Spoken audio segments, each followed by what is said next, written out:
looking for respect nationwide.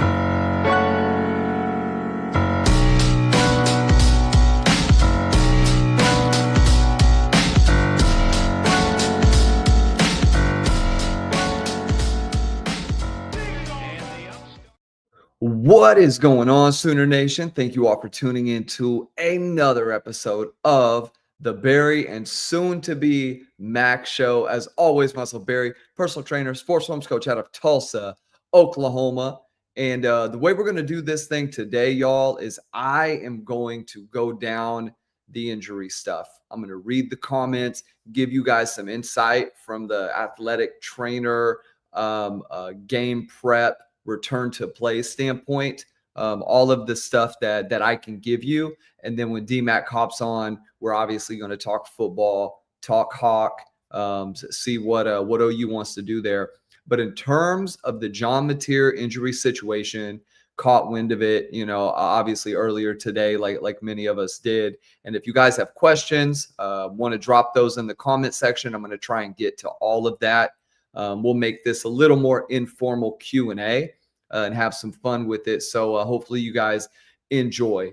But what we heard today was John Mateer injury to right throwing thumb. Now, the big question is, what does that mean? We've seen stuff being thrown around there. At first, I heard possible soft tissue injury, which had me hopeful. Right? It's soft tissue, can sometimes be a little quicker to come back from. Maybe it's a small ligament repair. Maybe there is it's muscular. You never quite know. But as the minutes turn to hours, we quickly find out that we are talking about a bone break, right? And a bone break means something completely different. Bone break is going to mean for sure there is a procedure. There is no way to do it without being intrusive. So that will be an interesting piece to the entire puzzle. Now, for the inside, kind of the bolts of what this is going to look like as DMAC hops on. I'm going to go ahead and bring DMAC in here since we didn't jump into anything. We're going to go ahead and just bring him live right into here. What's going on, B? Hey, not much, man. We are already live. I was just giving everybody some background on the injury. I really haven't even jumped into it, introduced it, but former Sooner 2000 national champ, Damian Mackey here. And guys, since this is kind of a crazy thrown together thing, I'm going to carry on while DMAC gets in here. I'm going to carry on with the injury background on what we know now about Mateer. DMAC, it's right throwing thumb. It is a bone break. So that means it's got to be an intrusive procedure. It's got to be surgical. You have to go in and repair it. Now, in terms of what that means, it could be two different things. If we're talking hairline fracture, usually all of the fractures in the thumb are at the first metacarpal. So you're talking about nothing at the top, everything that sort of goes down into the base knuckle or into the wrist. And that has to be surgically repaired if it's a hairline fracture. And that's just along the bone. If it is what's called a Bennett fracture, then there could be some issues, possible dislocation that's taken place.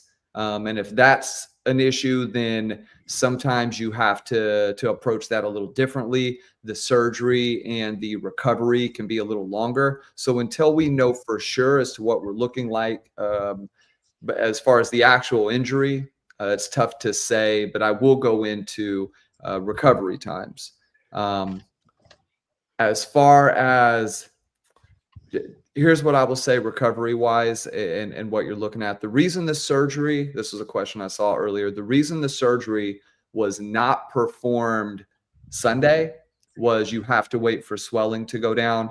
Anytime you have a wound issue, anytime you have a break, you have damage to the soft tissue, anything like that, you want swelling to go down so that everything is very precise when you go in and do surgery. If you go in and do surgery to a site that's really swollen, sometimes it can be obstructive, and you could just not do a good job. So that's very, very important. As far as the recovery times, and this is where it gets interesting. So OU's going to have a bye week in Kent State. That's very beneficial in this scenario. The maximum, well, let's not go maximum. Let's go minimum. The minimum time I could see this taking is 4 weeks. So I have seen personally guys in high school come back from a bone fracture in the thumb in about 3.5 to 4 weeks. Now, that means the day he's out of surgery, that the surgery went perfect, that everything is done and started almost immediately on the recovery process. We are mobilizing that thumb within that first week. And by second week, we're putting some pressure on it. And by third week, we're possibly out throwing the football, if not maybe a little bit sooner. And then at that point, if you can brace it up, protect it in different ways, who knows, right?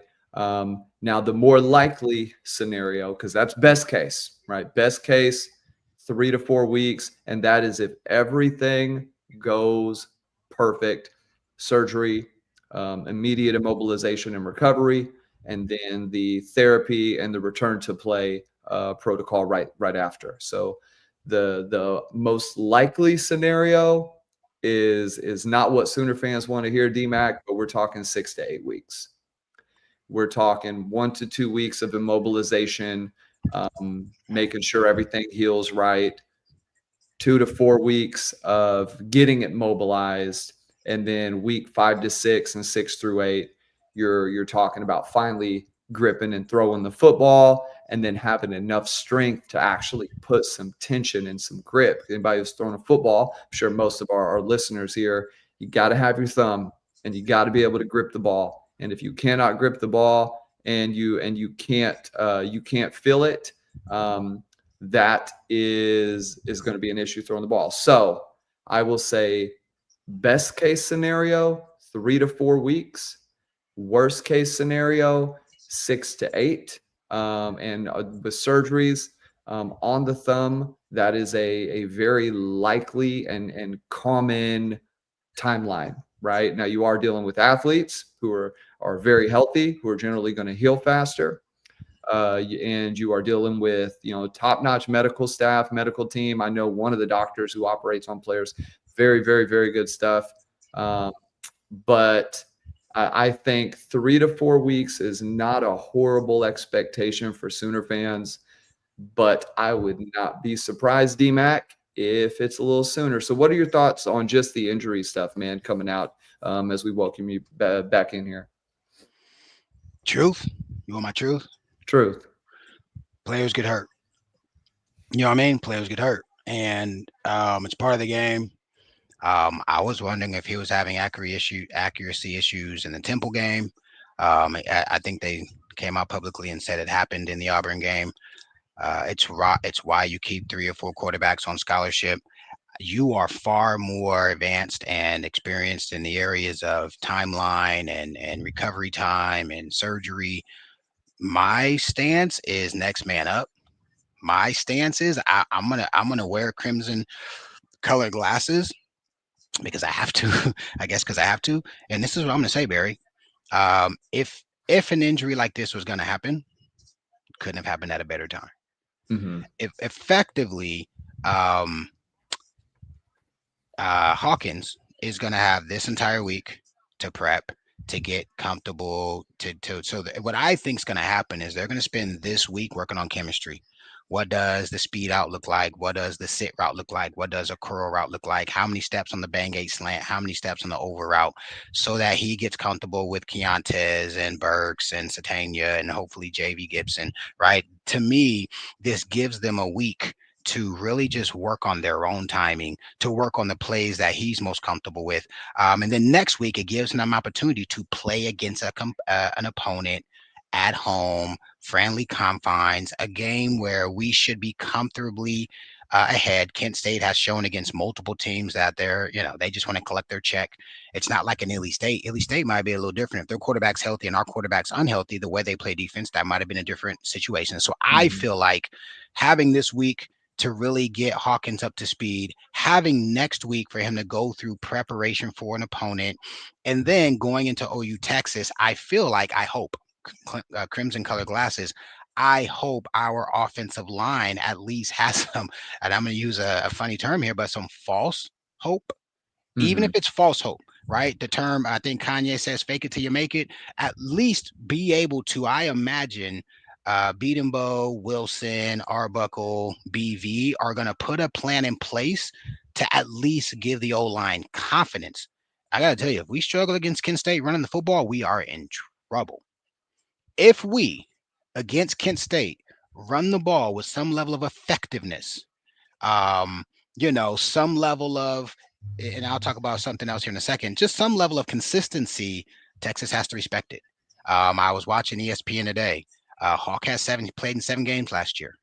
Hawk had a chance to kind of clean some of the rust off against Temple. He did, by the way, he did not look great against Temple.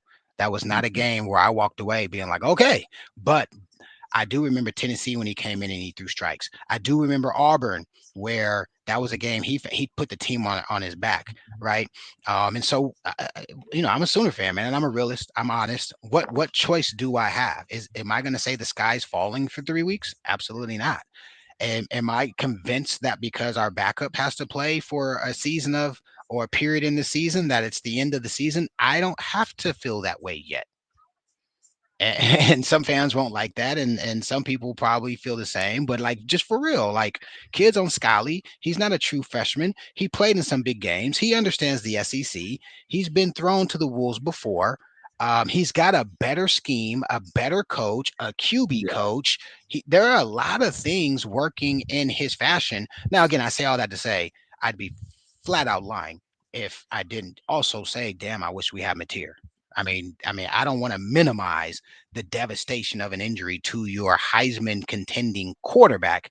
So I definitely don't want to minimize that. But I'm also not going to be like, this isn't, what's the kid from Pitt that we had to play against Texas? Davis Bethel. This isn't him. You know what I'm saying? Yeah. Like, Yeah. the This is situation, legit. the He'd situation. start at the 80 other programs right now. He played in 7 games last year, and Yeah. obviously he got a little money time against Temple. So I Mhm. say all that to say, um, Texas has their own problem at quarterbacks, mainly their starting quarterback. And if he's got to be big boying Sam Houston State, to me that's an issue in itself. If I was a Texas fan, I would have problems with my quarterback feeling like he has to big boy Sam Houston State.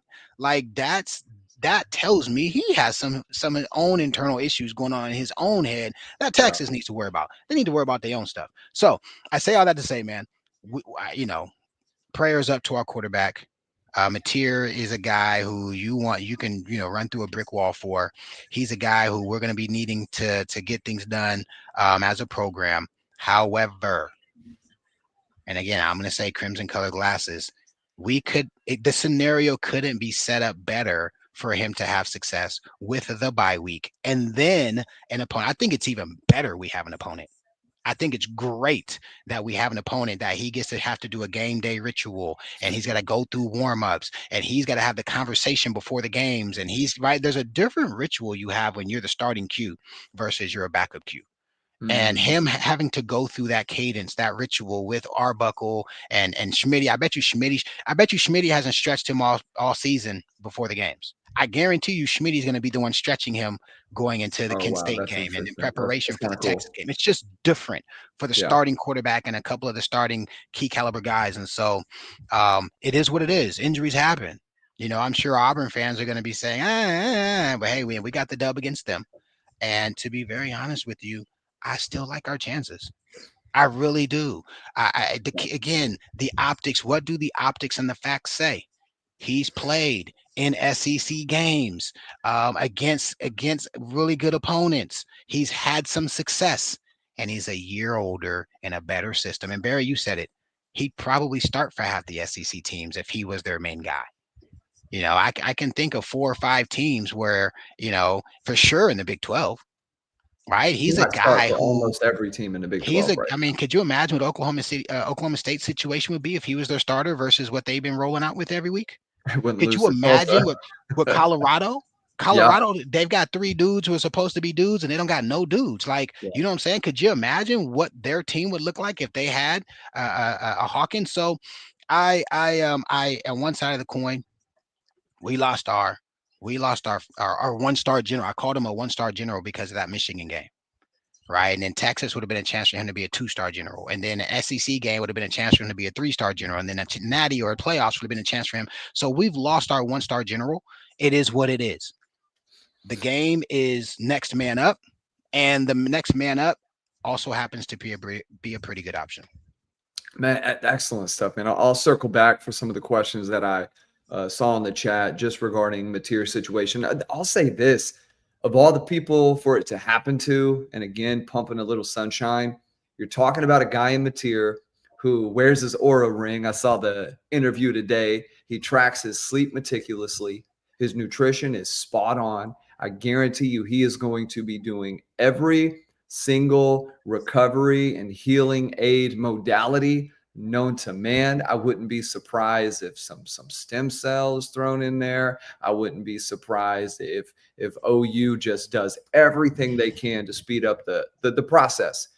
There's a reason he's your starting quarterback. There's a reason why he was so sought after by other programs. You want him to play. You cannot discount or devalue how big of a loss it is. On the therapy side, I did see that question come through. It's all going to depend on the surgery and on how quickly he can get to moving that thumb. And I did see somebody say, I believe that is right. The same person who's doing his surgery worked on Breeze. I think they worked on one other. I thought it was an Alabama player, but I could be. I'm not remembering who. But at the end of the day, a lot of it is going to come down to the recovery afterwards. As long as the surgery is spot on, as long as there are no complications, right? No issues healing, everything is placed right. On a surgery like this, you're talking pins and screws. You're talking actually doing an ORIF where you actually fixate the area. You stabilize the area using screws. So that's kind of just the way the surgery is done. As far as therapy, you're wanting to get into that as quickly as possible. If they can start doing that next week, once everything is going good, if they can be moving the thumb as early as possible, that's great. And all they're trying to get to, DMAC, is just to a spot where he can effectively grip the football, right? I'm sure before the season and at different parts of the season, they've taken grip tests. They know, what his baseline level of strength is. I'm sure there is a number that they're saying like, hey, if we can just get him back to, this number from a grip strength standpoint, then he'll be rock solid. So as I said, and I'll just harken back since we've had other people hop into the chat, I don't think 3 to 4 weeks is crazy. So you're talking having him back by what, South Carolina, Ole Miss. I don't think that's wild, but I also just want to temper expectations and say 6 weeks, which still puts him back, for the end of the season. The 6 weeks, 8 on the absolute worst case scenario, everything went wrong, nothing went right kind of deal. But 3 to 4 best case, and then 6 to 8 on the back end. I want to ask you, DMAC, before we hop off here today, this will be a little shorter, a little sweeter.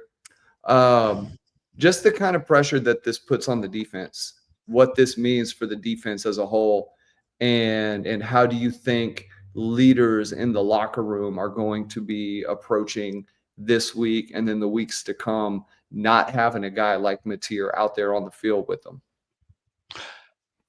Listen, I think it's going to say a lot about the DNA of this team. We talk about OU DNA. And again, yes, I mean, there's 263 people on. I could absolutely go doom and gloom and say these guys are going to be upset. They're going to be sad. They're going to be depressed or whatever. And that is extremely possible. So I don't want to act like there isn't a possibility that the players could feel some type of way. If they've rallied up behind Mateer in a way that that it's been conveyed and portrayed, then we can assume that they are all hurt by the fact that obviously he's not available. But I error or assume that they are going to rally around him. I I project that BV is going to create a narrative that says if the injury would have happened, this is the best time for it to happen, and this is why you keep guys like Mike Hawkins in the program because things like this happen in football. And so I personally think the defense is going to have a chip on their shoulder. I personally think the defense is going to say, yo, dog, we got your back to both Hawkins and saying, so long as you don't get us beat, we going to hold down the fort. And to Mateer and saying, hey, this isn't a season long injury. We're going to keep things afloat until we can get our 1-star general back. Again, this is an assumption and a projection, but if I know coaching and if I know BV and if I know OU, that's going to be the rally cry, right? The rally cry is going to be, hey, the offense isn't going to beat us. We're going to put him in positions to get on the edge, to get something outnumbered and use his feet or to run or use his feet to get outside the pocket and throw.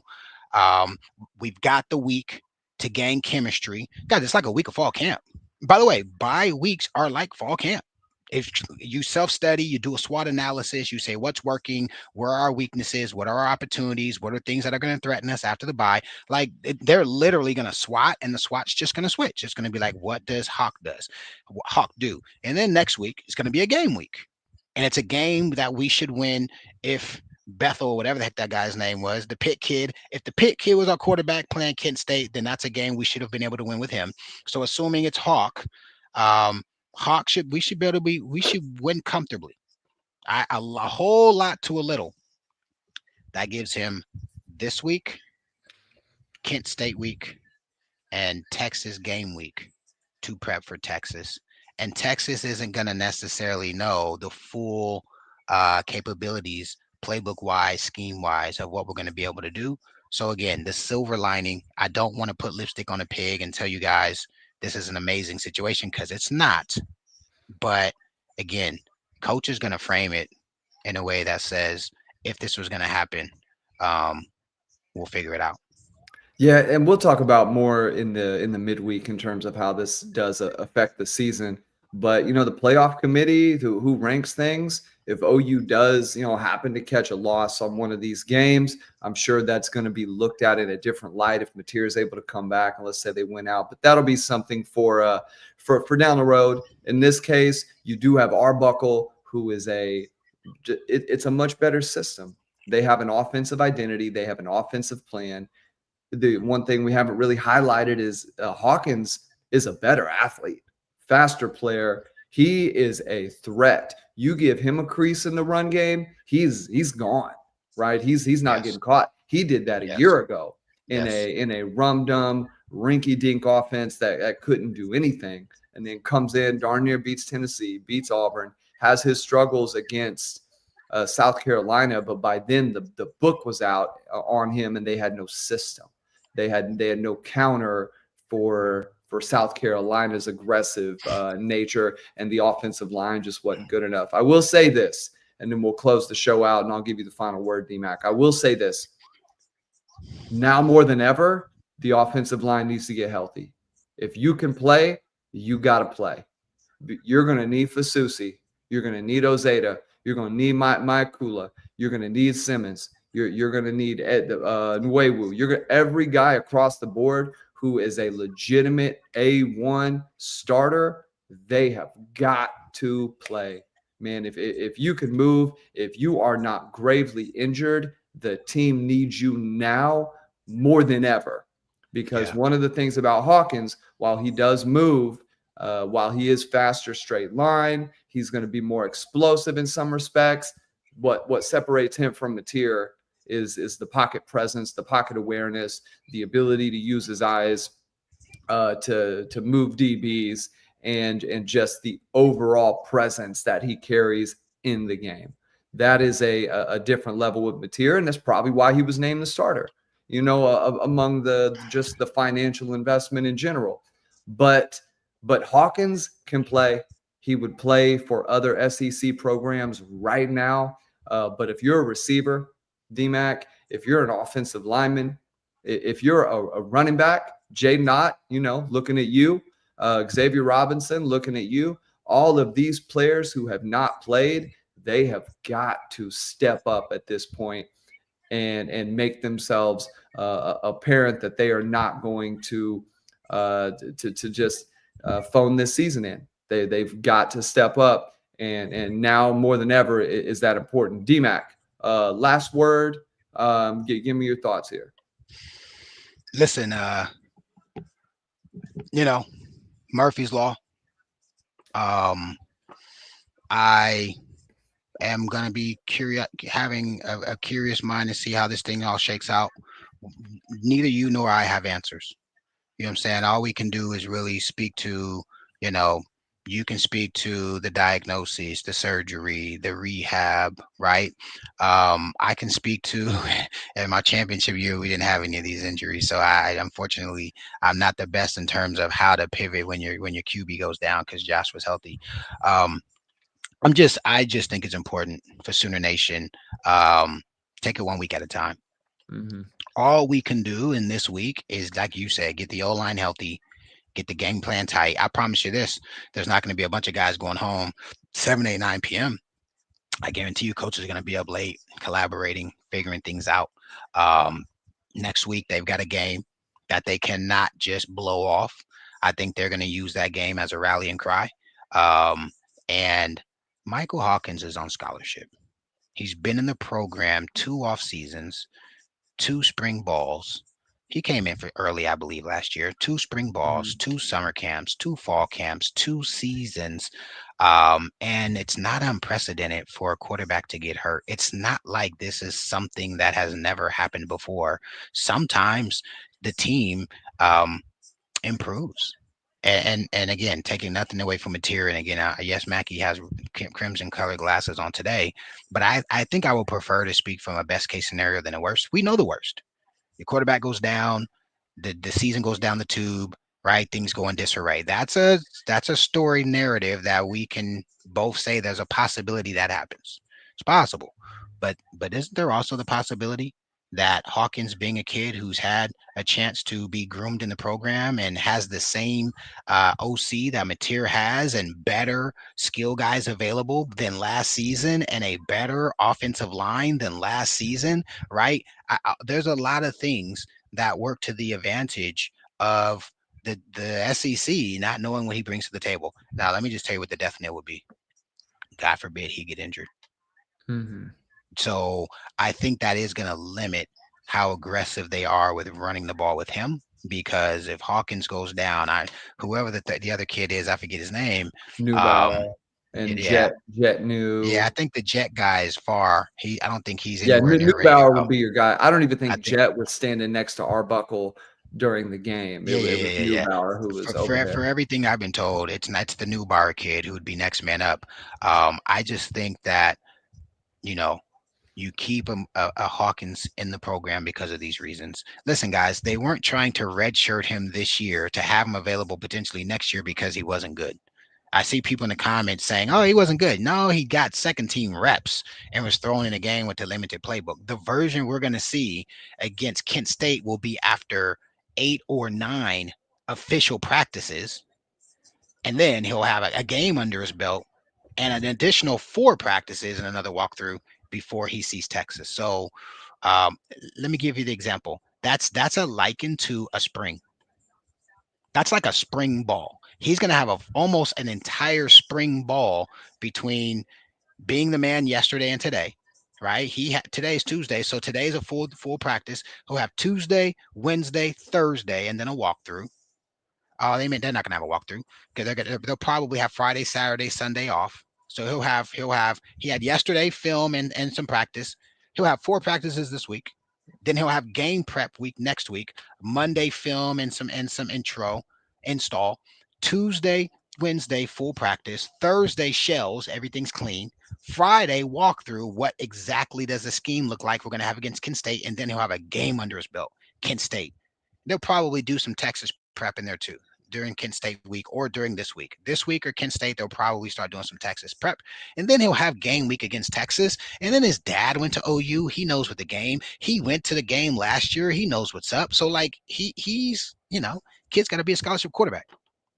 He's got to be a scholarship quarterback. And I choose to have faith rather than to waver in that instance. That's my final thought. Man, I was just looking at the schedule. I'm gonna say that I think it's October 23rd. I won't go back and look at the date. It's 23rd or 24th that Ole Miss comes to Norman. I think if there is a target for Mateer's return, that is probably the game. So you got to get through Kent, or through the bye week, and then through Kent, and then you got to get through Texas and potentially South Carolina. And DMAC, if they can do that and go now, if they can win all three of those and then get Mateer back, you're talking about a potential run to a college football playoff. Because if you go beat Texas and South Carolina in consecutive weeks with your backup quarterback, that's big deal stuff. And I guarantee you playoff committee is going to look at that and say that is another feather in the hat. Right. You got a very strong schedule. Everybody knows the schedule is stout. So you're going to get some favorable viewpoint there. So the season to me is not lost. I will say this without a shadow of a doubt, he will be back this season. I don't think there is any scenario where Mateer is not back for some games this year. And that is like my most conservative take that I could possibly give. Like I said, I've seen guys come back from stuff like this really quick. I've seen it not happen so quick, but a lot of times that's on the player.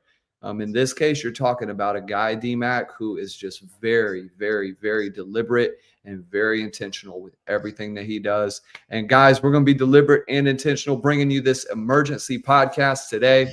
If you guys aren't checking us out on YouTube, make sure to subscribe, like the show, and share. Cross 2,000 subs, bro. I crossed know. 2,000 last week. Yeah, now we got to get to 3. The goal is 5. DMAC, I guess you're still holding on to the memorabilia, right? We get to 5,000 subs. We're going to give some stuff away. I got you. All right. So you guys hear that? 5,000 subs. Everybody go share the show. And it's going to go to a loyal listener. It's going to go to somebody who's been with us from the jump. But we're going to pick somebody out who was an early adopter. But Sooner Nation, it's always good. Want to thank you for hopping on today. I know this isn't good news, but hopefully we shed some more light on it and maybe uplifted your spirits a little bit. But right now it is Hawkins all the way. I'm sure his dad is going to be tweeting excited for him. His dad is a good follow. If you don't follow Father Hawkins, go check that out. But just want to thank everybody for hopping on. Make sure to share the show, and we will see you soon.